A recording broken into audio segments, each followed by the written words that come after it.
अपने मृत पति के जीवन दान हेतु एक अभिनेत्री यमराज सन खड़ी थी। कजरारे नयनों को तीखा कर रही थी कि उस समय लग रही सुंदर वो बड़ी थी। यमराज ने कहा मैं जिंदा इसे कर दूंगा, सुंदरी ये तेरी दशा नहीं देखी जाएगी, एक शर्त पर ही मैं इसे छोड़ रहा हूं कि इसे छोड़ आप मेरे साथ चली आएंगी। कॉमेडी के वीडियोस देखने के लिए हमारे चैनल को लाइक और सब्सक्राइब करें।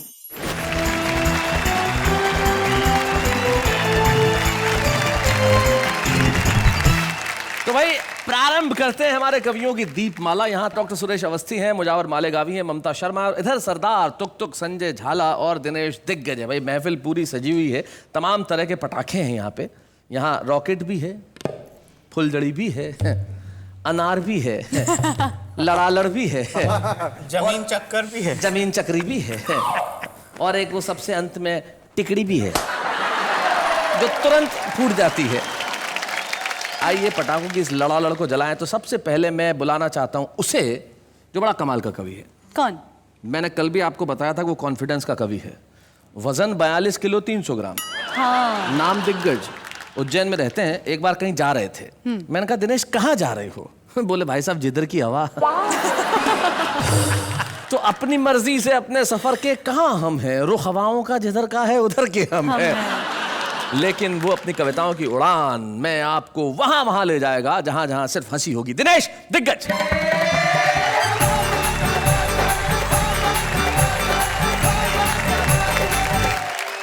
तो प्रस्तुत है हमारा पहला पटाखा। बूम।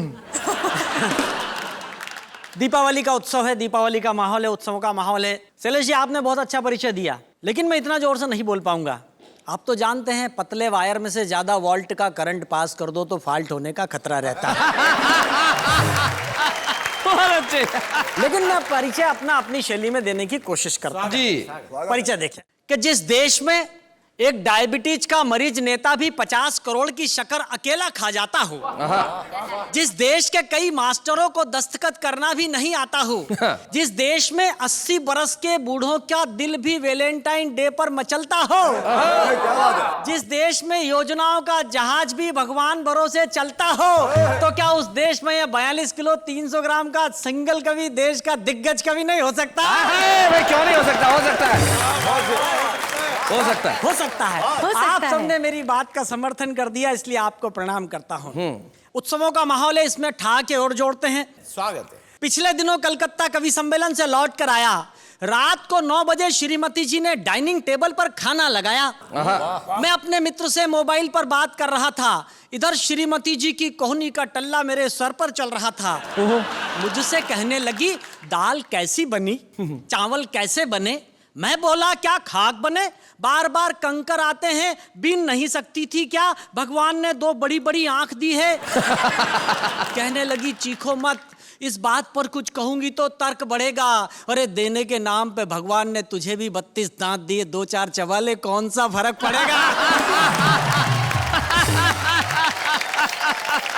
कल श्रीमती जी ने हमारी आरती उतारी, तो हमने कहा प्रिय प्राणों से प्यारी, हम तुम बने एक दूजे के लिए, फिर क्यों जलाए तूने ये आरती के दिए। दुनिया हंसती है, उल्टा सीधा कहती है, वह जोर से चिल्लाई, दुनिया तो हर सही काम को गलत कहती है, पर मैं तो इतना जानती हूं कि उल्लू की आरती उतारो तो घर की लक्ष्मी घर में ही रहती है। अच्छा, कहा क्या जाता है, समझा क्या जाता है, सुना क्या जाता है। जी जी जी। मेरा पड़ोसी राधेलाल कल प्रातः काल महाराज के प्रवचन सुनकर आया तो झूम रहा था। शाम को देखा तो उसकी पत्नी को गोदी में उठाकर घूम रहा था। यह दृश्य देखकर मैं चीखा, चिल्लाया। मैंने कहा राधेलाल, महाराज ने प्रवचन में क्या यही बताया? अरे पत्नी को गोदी में उठाकर घूमोगे तो ये तुम्हारे सिर पर चढ़ जाएगी। राधे बोला ना, महाराज ने तो कहा है अपने दुख खुद ही उठाना सीख ले, धीरे धीरे आदत पड़ जाएगी। बहुत अच्छे। मैं, मेरी पत्नी, मेरा बेटा पूरा 2.25 टिकट महाकाल बाबा के दर्शन करने गए। जी। बच्चों का मनोविज्ञान क्या होता है आपको जोड़ने का उपक्रम करता हूं, सुने। स्वागत है। बेटे ने कहा डैडी आज पहले दर्शन करने मैं जाऊंगा, एक अठन्नी दो भगवान जी को चढ़ाऊंगा। जी। मैंने उसको एक नहीं 2 अठन्नियां दी, साथ में हिदायत भी दी कि बेटा एक अठन्नी भगवान जी को चढ़ाना, दूसरी वाली अठन्नी से अपने लिए गुब्बारे खरीद कर लाना। बेटे ने कहा डैडी आप टेंशन मत पालो, मंदिर के बाहर खड़े रहो, मेरे सैंडल संभालो, मुझे सब पता है, मैं एक अठन्नी भगवान जी को चढ़ाऊंगा, दूसरी वाली अठन्नी से अपने लिए गुब्बारे खरीद कर लाऊंगा। ये कहकर बेटे ने दोनों अठन्नियां अपनी हथेली में दबाई। अच्छा। जैसे ही मंदिर की तरफ दौड़ लगाई, तभी एक अठन्नी उसके हाथ से निकली और फिसलकर तालाब की तरफ जाने लगी। तब उस बच्चे के दिमाग में पता नहीं कौन सी बात जगी, फौरन मंदिर की तरफ हाथ उठाया, जोर से चिल्लाया, भगवान बात सच्ची और सही कह रहा हूं, पचा सको तो पचा लो, तुम्हारी वाली अठन्नी तालाब में जा रही है, बचाना हो तो बचा लो। बहुत अच्छे।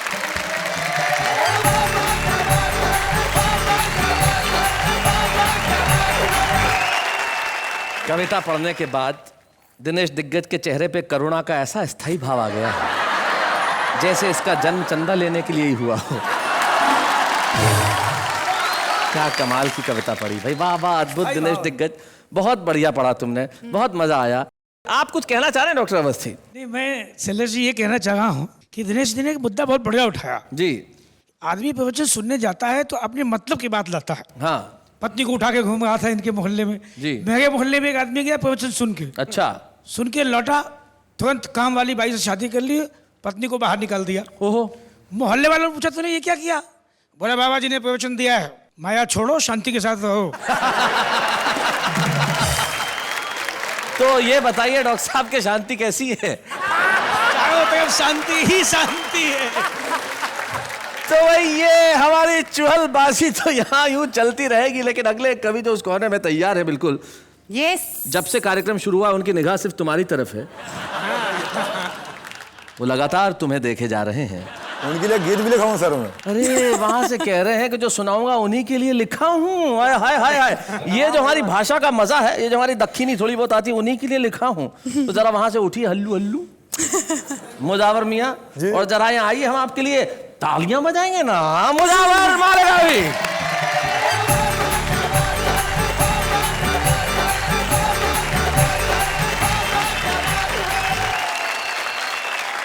दोस्तों मैं आपको एक बात बताना चाहता हूँ कि दिवाली का जो त्यौहार है ये रोशनी वाला त्यौहार है, मोहब्बतों वाला त्यौहार है, और दिवाली मनाने में तब मजा आता है जब रात काली हो। क्या बात है, वाह।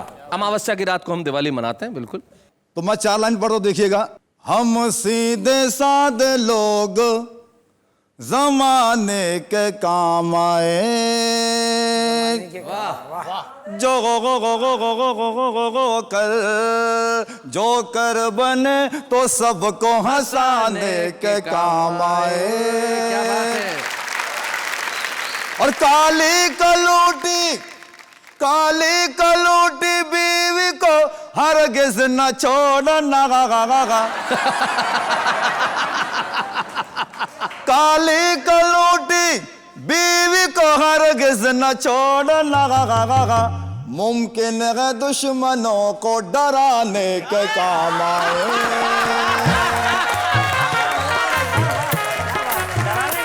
ये चश्मा जो है जी, उसकी खास बात क्या मालूम? क्या मैं हाजिर करता हूँ, सुनाए।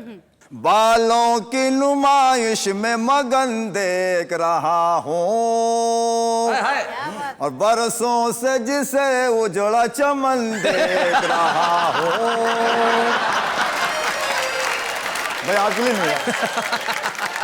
बालों की नुमाइश में मगन देख रहा हूँ, बरसों से जिसे उजड़ा चमन देख रहा हूँ। जिस रोज से ससुरे का लगाया हूँ मैं चश्मा, जिस रोज से ससुरे का लगाया हूँ मैं चश्मा, मैं रात में बकरी को हिरन देख रहा हूँ। क्या बात है भाई मुजावर साहब, क्या बात है भाई, एक बार जोरदार तालियां भाई, कमाल कर दिया। आपके ससुरे के पास एक आध एक्स्ट्रा चश्मा हो तो भेजिए। इनको देखकर मुझे गीत याद आया। हाय हाय हाय हाय। अनएजुकेटेड मतलब जंगली बबूल लफ्ज इस्तेमाल किया मैं। जंगली बबूल। देखिएगा, ये इनके लिए आप इनके लिए। समर्पित कर रहे हैं, सुनिए। ए में भी ये तू है, मैं हूँ जंगली बबूल। बबू गो गो गो गो गो गो गो गो गो गो गो। ए में भी ये तू है, मैं हूँ जंगली बबूल। ए में भी ये तू है, मैं हूँ जंगली बबूल। कैसे तेरा बाप मुझे करेगा कबूल। ए में भी ये तू है, मैं हूँ जंगली बबूल। ए में भी ये तू है, मैं हूँ जंगली बबूल। कैसे तेरा बाप मुझे करेगा कबूल। ए में भी ये, ए में भी ये, ए में भी ये। और बात मेरी मान तू है, देखने में हूर। हाय हाय हाय। और गौर से तू देख मुझे, मैं हूँ लंगूर। और बात मेरी मान तू है, देखने में हूर। गौर से तू देख मुझे, मैं हूँ लंगूर। चांद का है टुकड़ा ये तेरा मुखड़ा। चांद का है टुकड़ा ये तेरा मुखड़ा। कछुए के जैसा है ये मेरा मुसड़ा। तू है कोला कोला, तू है ठंडा ठंडा कूल। तू कैसे तेरा बाप मुझे करेगा कबूल। ये बंद बदर खास देखे जी। बाल लगी मेरे शाहरुख खान की तरह। क्या बात है। और गाल लगी मेरे आमिर खान की तरह। गाल लगी मेरे आमिर खान की तरह। हालत लगी मेरी सलमान की तरह। हालत लगी मेरी सलमान की तरह। सूरत लगी सैफ अली खान की तरह।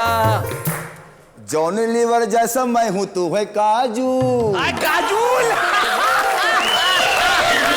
जॉनी लीवर जैसा मैं हूँ, तू है काजूल। कैसे तेरा बाप मुझे करेगा कबूल। बन हाजिर करता हूँ, देखिएगा। जेल की हवाएं मैंने खाई कई बार।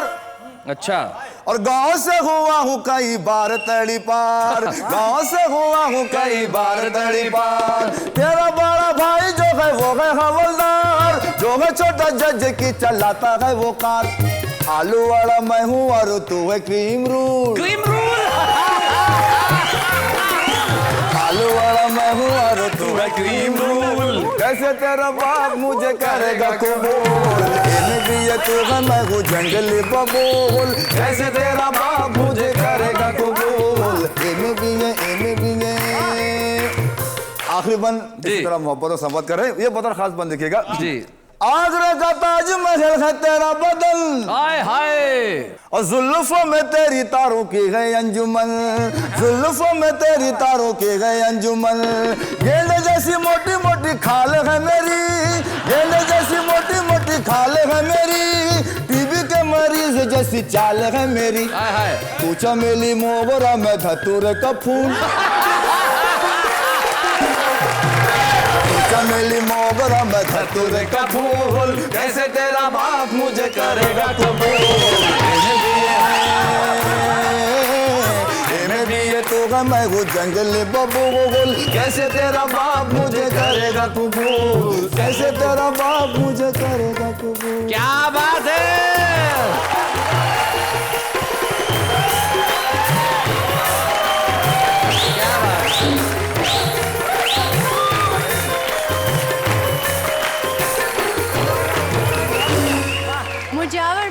मुजावर भाई गया बेचारा, काम से गया। मुजावर भाई आपके लिए वाह वाह, क्या बात है। भाई, इतना अच्छा परफॉर्मेंस था बहुत आपका। शुक्रिया, बहुत बहुत भाई, कमाल किया। धन्यवाद, बहुत बहुत शुक्रिया। एक बार एक आदमी ने अखबार में विज्ञापन दिया था कि पत्नी चाहिए। उसके पास 150 लेटर आ गए, हमारी ले जा। मैं जानता हूं कल से शहर शहर में काजोल को लोग काजोल नहीं काजूल ही कहेंगे और कहेंगे कि काजूल मैं तुझे क्रीम रूल खिलाऊंगा। आपने जो एक नया मुहावरा गढ़ा है, नई भाषा गढ़ी है, उसके लिए वाह वाह, क्या बात है।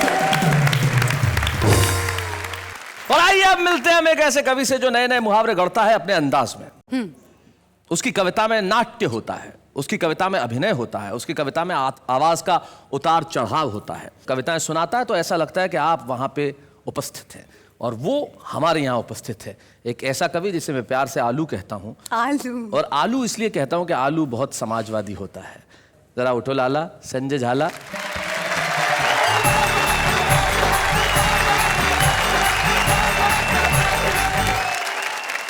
मैं आप सभी को प्रणाम करता हूं और दिवाली की आपको अनंत शुभकामनाएं प्रेषित करता हूं। ये मुझे आपको देख के कह रही थी कि इनको देखते मुझे इनके गाल खींचने की इच्छा होती है, ऐसा ये कह रहे हैं। इनको देख के मेरी भी ऐसी इच्छा होती है।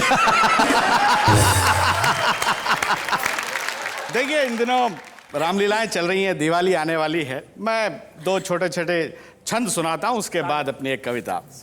एक जगह रामलीला हो रही थी, वहां रावण का जो रोल करने वाला था वो अचानक गायब हो जाता है।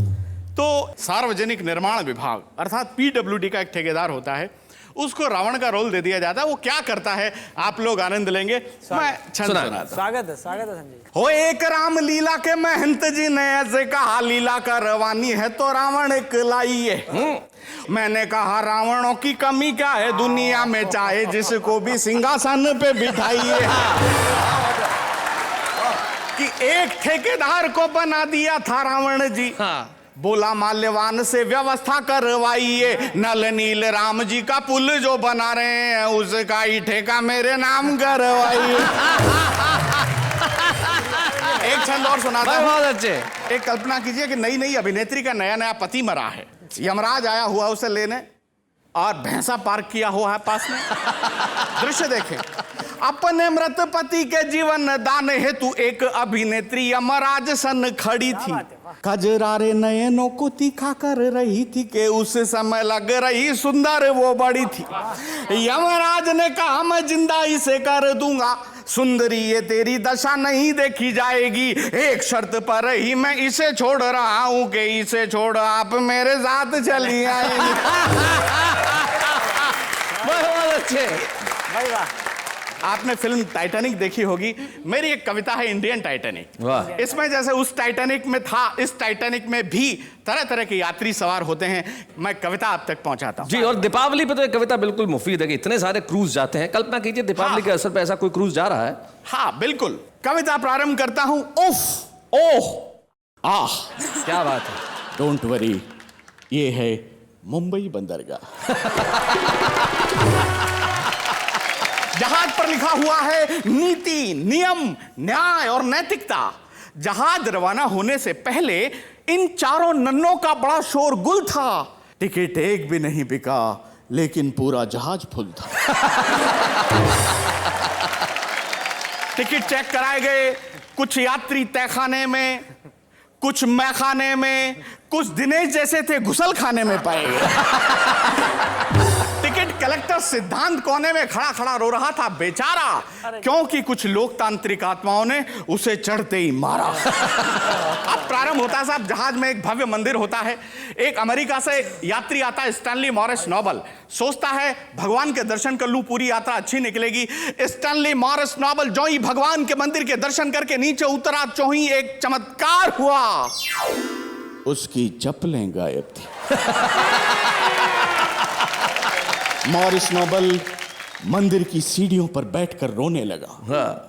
इतने में ही एक श्वेत, धवल, स्निग्ध और हिमाच्छादित देवदूत आकर उसे गीता का उपदेश देने लगा। मां शुचः, शोक मत कर, धैर्य धारण कर, जो होता है वो होता है बिल्कुल सही, मुझे देख मेरी भी गई। बहुत अच्छे। तुच्छ चप्पल के लिए आंसू बहा रहा है, मुझे देख क्या मैं रो रहा हूं? मैं रो नहीं रहा हूं, इसका मतलब ये नहीं है कि मैं आदमी बड़ा हार्ड हूं। मैं रो नहीं सकता क्योंकि मैं यहां का सुरक्षा गार्ड हूं। थोड़ा गम खा, थोड़ा ठहर ले, जुगाड़ होते ही किसी की भी पहन ले। और ये बात मैंने किसी से नहीं कहन रखी है, मुझे देख मैंने भी ऐसे ही पहन रखी है। मॉरिस नोबल बुलाओ, मैन तुमने जो कहा है वो बात एकदम सही है, लेकिन तुमने जो पहन रखा है अब उनका यही है। अब जहाज आगे बढ़ता है, उसमें प्रेमी प्रेमिका, कितने शानदार प्रेमी प्रेमिका होते हैं। एक प्रेमी अपनी प्रेमिका से बोले तुझसे प्यार करके तो मेरी तकदीर ही जाग गई।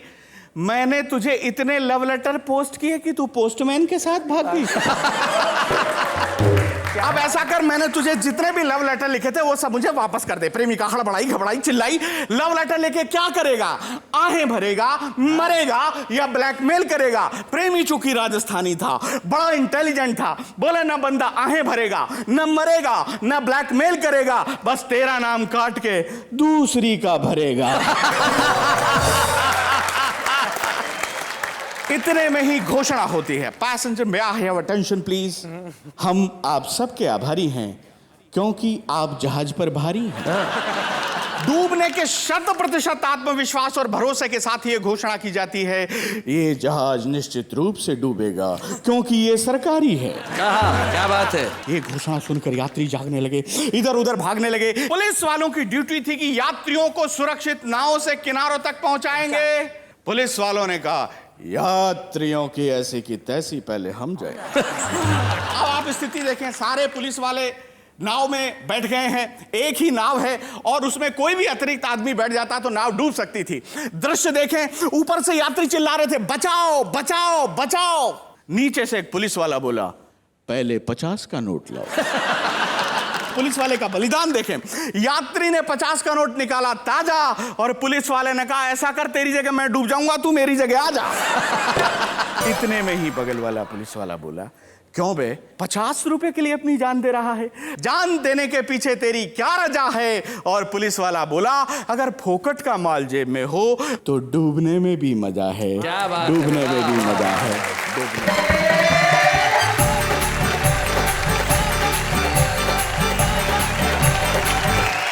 वाह वाह क्या बात है संजय जी। क्या बात है, ये आपके अंदाज में ही हाथ हिला रही हैं।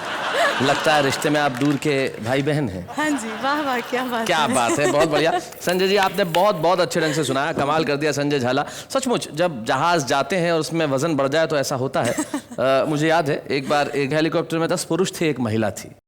अब पायलट ने कहा कि भाई इसमें वजन ज्यादा है, कैसे उड़ेगा, किसी न किसी को तो कूदना पड़ेगा। तो क्या किया जाए, एक रस्सी लटका दी गई, उस रस्सी पे सारे पुरुष और वो महिला लटक गई। अब कूदे कौन?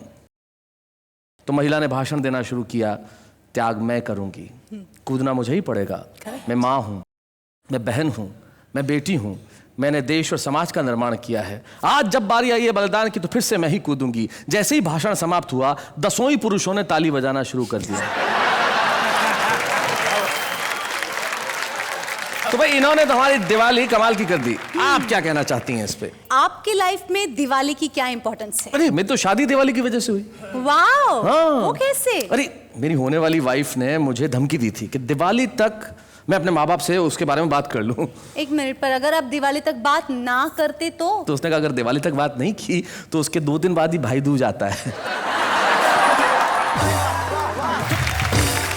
कविता तो हर दिल में पलती है। हाँ हाँ। और हमारे साथ एक मेहमान आज ऐसे हैं जो कवि नहीं है। तो हमने कहा कविता का ये मंच तो सबका स्वागत करता है, हम तो बाहें खोल के खड़े हैं, जो आए चाहे मन में जैसा आए वैसा सुनाए, लेकिन सिर्फ परिणाम में हमारे चेहरों पे हंसी आए। राजीव निगम।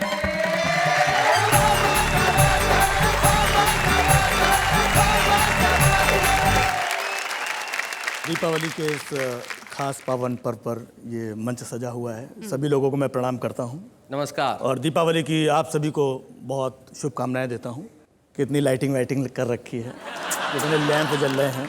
वैसे इतने जलाने की क्या ज़रूरत थी, एक हेलोजन ही काफ़ी था। तो चलिए सबसे पहले मैं अपना परिचय देना चाहूँगा कि मेरा नाम राजीव निगम है। मैं एक शादीशुदा व्यक्ति हूँ जी।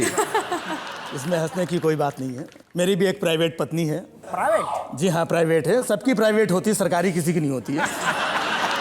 दिवाली का दिन यूपी के लिए बड़ा खास होता है जी, क्योंकि यही वो दिन होता है जब यूपी में कहीं पर अंधेरा नहीं होता। बहुत अच्छे। लाइट से लोग इतना त्रस्त हैं कि पूछिए मत, और लाइट के बिल से उससे ज्यादा त्रस्त हैं जी। एक शख्स तो चिल्ला रहा था, कहने लगा ये देखो मेरा लाइट का बिल 50 रुपए आ गया। मैं बोला इस महंगाई के जमाने में 50 रुपए में ये हालत हो रही है? बोले भाई साहब आपको पता नहीं है, सिर्फ कैंडल और माचिस ढूंढने के लिए लाइट जलाता हूँ फिर बंद कर देता हूँ। पीछे से दूसरा आदमी चिल्लाया 50 रुपए तो छोड़ो, मेरा बिल देखो 20 रुपए आया है। हमने कहा 20 रुपए में तू चिल्ला रहा? बोले भाई साहब आपको पता नहीं मेरे घर में लाइट का कनेक्शन ही नहीं है, फिर भी बिल भेज दिया। बहुत भाई अच्छे। राजीव जी बहुत अच्छे। दिवाली के लिए मैं अपने बच्चों को लेकर के बाजार गया, फुलझड़ी अनार पटाखे वगैरह दिला रहा था। तभी मैंने देखा पड़ोस में एक महिला अपने 4 बच्चों के साथ शॉपिंग कर रही थी। अच्छा, लेकिन खास बात यह थी कि उन चारों बच्चों में 5-5 साल का अंतर था। मैंने मोहतरमा से पूछा, हमने कहा मैडम ये चारों बच्चों के बीच में 5-5 साल का अंतर मेंटेन कैसे किया? बोली वेरी सिंपल, मेरे पति एमएलए हैं। मेरे पति एमएलए हैं, 5 साल में सिर्फ एक ही बार आते हैं। तभी पीछे से देखा एक 3 साल का बच्चा मम्मी मम्मी कहते हुए आगे आया। मैं बोला ये 3 साल का ये क्या है? बोले देश में कभी कभी मध्यावधि चुनाव भी हो जाते हैं। और वैसे देखा जाए आजकल हर पत्नी अपने आप में रानी लक्ष्मीबाई है। क्या बात। बच्चे को बाई की गोद में डालकर पति की लक्ष्मी निकाल के रानी बनी घूम रही है। क्या बात है, बहुत बढ़िया। अच्छी बात है। तो मेरी भी जो पत्नी है, मैं आपको बता दूं कि बड़ी प्यारी है, बड़ी सुंदर है, चिकनी, बम पटाखा आइटम है एकदम। ऐसा मेरे मोहल्ले के लड़के बोलते हैं। लेकिन ऐसी बात नहीं कि मेरी पत्नी सुंदर नहीं है। मेरी पत्नी मेरे बॉस की पत्नी से ज्यादा सुंदर है, ऐसा मेरा बॉस बोलता है। जबकि हकीकत यह है कि वो 1 नंबर की कामचोर, दुष्ट, निकम्मी, नालायक, ऐसा तो मैं बोल ही नहीं सकता, मेरी माँ बोलती है। अब आप सोचते होंगे कि मैं क्या बोलता हूं, तो मेरी इतनी हिम्मत कहां कि उसके सामने मैं कुछ बोलूं। दूसरे की पत्नी के बारे में सुन के बड़ा मजा आ रहा है। तो मैं ये बता दूं कि ये मेरी पत्नी का किस्सा नहीं, ये दिग्गज साहब बैठे हैं, बोलना भूल गए थे, उनकी पत्नी का किस्सा है। तो चलिए आगे बढ़ते हैं। दीपावली का त्योहार जी, समय और वक्त के साथ कितना बदलता चला गया, वो मैं आपको कुछ पंक्तियों में बताऊंगा। बचपन में दिवाली के आते ही हम सब बड़ा खुश होते थे, बड़ा आनंदित होते थे। हमारे पिताजी एक थान से कई मीटर कपड़ा लाते थे और चारों बच्चों को काट कर उसी से कपड़े सिलवाते थे। क्या जूते का फटा हुआ तला दिवाली में ही सिला जाता था। क्या बात है। और मेरे पिता खुद पॉलिश लेकर के सारे बच्चों के जूते चमकाते थे। वाह वाह वाह वाह वाह, बहुत। मेरे पिता खुद पॉलिश लेके सारे बच्चों के जूते चमकाते थे। एक फुलझड़ी में आधी देर भैया और आधी देर हम जलाते थे। इस तरह कुछ फुलझड़ियों में ही हम शान से दिवाली मनाते क्या थे। बात है, वाह वाह वाह वाह। मेरी माँ चौके में तरह तरह के पकवान बनाती थी और बच्चों को बड़े प्यार से खिलाती थी। फिर मेरे पिता साइकिल के अगले हिस्से में 2 बच्चों को बिठाकर और पिछले हिस्से में 2 को बिठाकर पूरी शहर में आतिशबाजी दिखाते थे। वाह वाह वाह। और वापस आते समय कुछ मूंगफलियां खरीद करके हम लोगों की जेब में डाल देते। क्या बात है, बहुत अच्छे, बहुत बढ़िया। वाह राजीव जी। बहुत अच्छे। और उन जेबों को हम भरा हुआ खजाना समझकर खूब इतराते थे। बड़े शान से दिवाली मनाते भाई थे। वाह बड़े वाह, शान से दिवाली मनाते बहुत थे। अच्छे भाई, क्या बात है। लेकिन अब हम दिवाली मनाने में बड़े कच्चे हैं, क्योंकि मेरे पास एक मुम्मैया पत्नी और 2 मुम्मैया बच्चे हैं। वाह वाह वाह वाह। मेरा बड़ा बेटा दिवाली के दिन मेरा क्रेडिट कार्ड ले जाता है और 10,000 के जूते और जीन्स खुद ही खरीद लाता है। और मेरा छोटा बेटा ड्राइवर के साथ दोस्तों के यहाँ दिवाली पार्टी मनाने जाता है और 20,000 का चूना लगा आता है। मेरी पत्नी पकवान बनाने की जगह होटल से ऑर्डर करके खाना मंगवाती हैं वाह, और खुद किटी दोस्तों के साथ में पत्ते खेलने चली जाती हैं। क्या बात है भाई, बहुत अच्छा। दियों की जगह दिल जलता है। 50,000 खर्च करने के बाद भी मैं अपने आप को घर में अकेला पाता हूँ। पहली जैसी दिवाली अब नहीं मना पाता। भाई वाह वाह वाह वाह भाई, बहुत बढ़िया।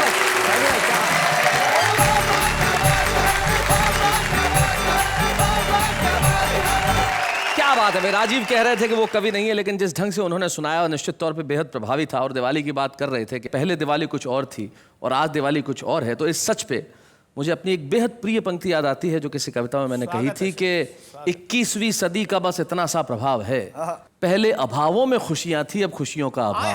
अरे क्या बात है, वाह। क्या बात है शैलेश जी।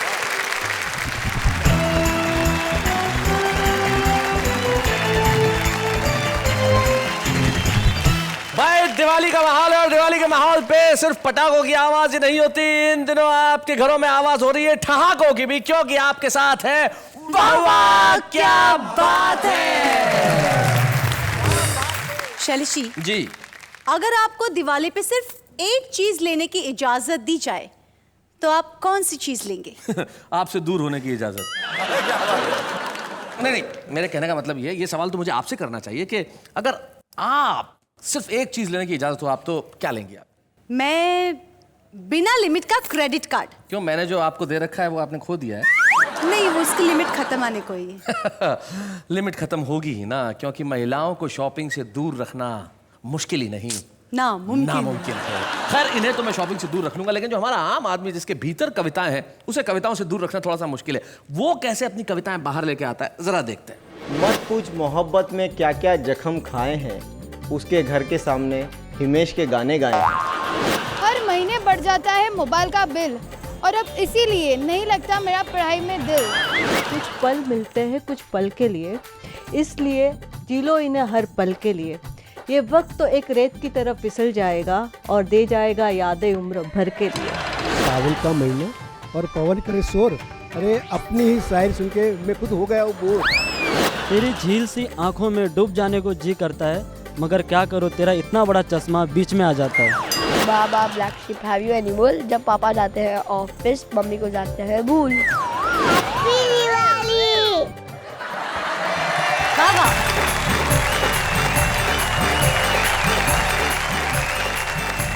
कितनी अच्छी होती है मैंगो आदमी की कविताएं। मैंगो आदमी, भाई वाह, क्या प्रयोग किया है भाई, वाह वाह वाह। ये अनुवाद बड़ा कमाल का है। जैसे लोग जब अनुवाद करते हैं तो किसी भी तरीके से कर सकते हैं, राइट? जब एक आदमी से पूछा गया कि जब एक काम हुआ, पहले हुआ फिर नहीं हुआ और फिर जब हुआ तो बहुत बार बार हुआ, तो इसका अनुवाद कीजिए। उसने कहा work first not done, when it is done done done done done done done.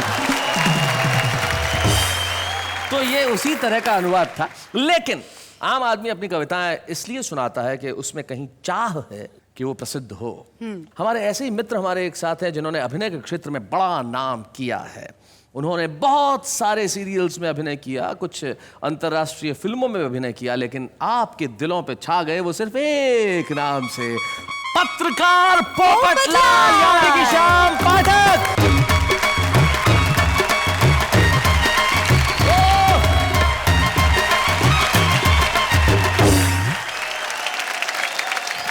Mehta साहब, हाँ? वो आपने बोला था ना, वो कहाँ है? अरे कौन वो? कविता। वो तो तुम्हारे पास होगी ना? अरे मेरे पास होती तो मैं यहाँ क्यों आता भाई? कविता तो आपके पास है। एक मिनट पोपटलाल भाई, कौन सी कविता इनके पास है? एक मिनट। अंजलि भाभी, इन्होंने कहा था कि कविता इनके पास है, वो कविता से मुझे मिलवाएंगे, तो इसलिए मैं यहाँ आया हूँ भाई। कविता कहाँ है? मिलवाइए। हे भगवान, मैं कविता से मिलवाऊंगा ऐसा नहीं कहा था, मैं कविता सुनवाऊंगा ऐसा कहा था। एक बार मिलवा दीजिए, जिंदगी भर सुनता रहूंगा। देखो, तुम पोपटलाल भावनाओं में मत बहो, इमोशन में मत आओ। देखो, करोड़ों लोग इस प्रोग्राम को देखते हैं और करोड़ों लोग हैं, मतलब करोड़ों लड़कियां भी होंगी। क्या बात कर रहे हैं? और करोड़ों लड़कियां प्रोग्राम देख रही होंगी और कविता का प्रोग्राम है, मतलब उन्हें कविता से प्यार होगा। 4 लाइन सुना दो, हो सकता है तुम्हारी कविता सुनकर कोई तुम्हें पसंद कर ले। अच्छा, हाँ तो ठीक है, फिर सुनिए। सुनाइए। हाँ। देखिए, वैसे मैं कवि तो हूँ नहीं जी। यहाँ बैठे हुए सारे दिग्गज कवि और हमारे देश के सारे महान कवियों को शत शत प्रणाम करके मैं एक छोटी सी कोशिश करता हूँ। जी, सुनाइए। भाई, पेट्रोल के दाम कम करो या न करो, हाँ, खाने की कीमतें बढ़ा सबको डरा दो, हाँ, मेरी सेहत पे सबसे फर्क पड़ता नहीं। अब आप इस दिवाली बस मेरी शादी करा दो। भाई, मुझे इस दुनिया के बवाल से बचाइए। मुझे और कुछ नहीं, बस एक बीवी चाहिए। तो यहाँ बैठी सारी महिलाएं जरा गौर कीजिएगा, मुझे और कुछ नहीं, बस एक बीवी चाहिए। मैं भी दिवाली मनाना चाहता हूँ, एक हमसफर के साथ फुलझड़ी जलाना चाहता हूँ।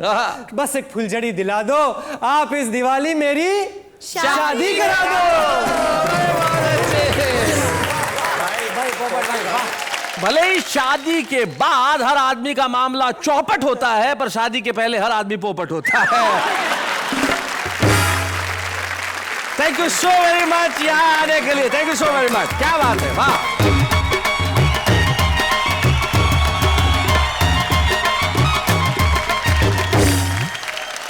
अब वक्त आ गया है हमारे उस कवि मित्र को सम्मानित करने का जिसने जीवन में सिर्फ कविता के क्षेत्र में ही काम नहीं किया व्यंग्य भी लिखे और कई पुस्तकें जिनकी प्रकाशित हुई। और आज दीपावली के इस माहौल में हमें बड़ी खुशी है कि हमारे बीच में हास्य व्यंग्य का एक ऐसा अनूठा कवि है जिसने जीवन में बहुत संघर्ष किए।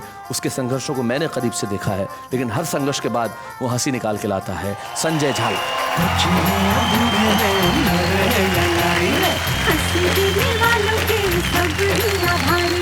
कविता सुनाने वाले अब सबके साथ हैं।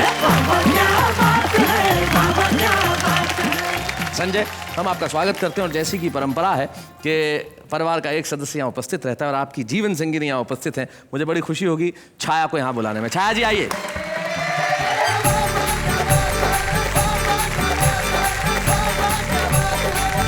छाया, स्वागत है आपका यहाँ। जहाँ तक मेरी जानकारी है आपके पिता कवि हैं। हाँ जी। आपके भाई कवि हैं प्रवीण शुक्ल, पिता ब्रज घायल, और आपके पति कवि हैं। सारे कवियों के आसपास कैसा महसूस करती हैं आप? जब मुझे पता चला मैं कवि की बेटी हूँ और कवि के बहन हूँ और मुझे पति भी कवि के रूप में मिल रहे हैं, तो मुझे लगा परमात्मा के दंड देने का साहित्यिक तरीका है। हास्य व्यंग्य के कवि है संजय झाला, घर में कैसा बर्ताव करते हैं? कल ही ये पूजा कर रहे थे तो मेरी तरफ देखकर बोले, हे भगवान, जैसी पत्नी मेरी है ऐसी हिम्मत करके एक तू भी रख के दे।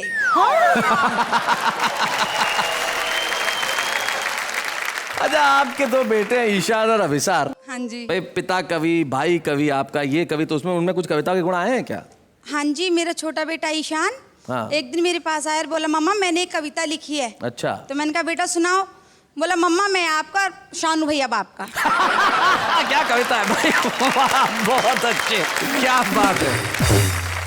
इस दिवाली की आपको ढेर सारी शुभकामनाएं, आपके जीवन में बेहद आनंद बना रहे, उत्सव रहे हमेशा। रमेश गुप्ता चातक कहते हैं कि हो चाहे तिमिर घना, दीपावली कायम रहे, जिंदगी के इस नगर में एक गली कायम रहे।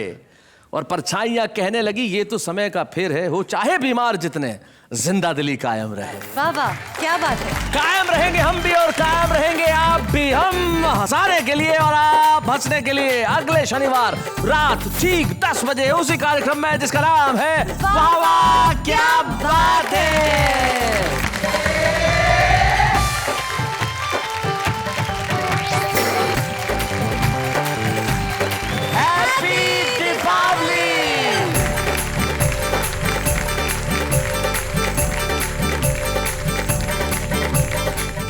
कॉमेडी के वीडियोस देखने के लिए हमारे चैनल को लाइक और सब्सक्राइब करें।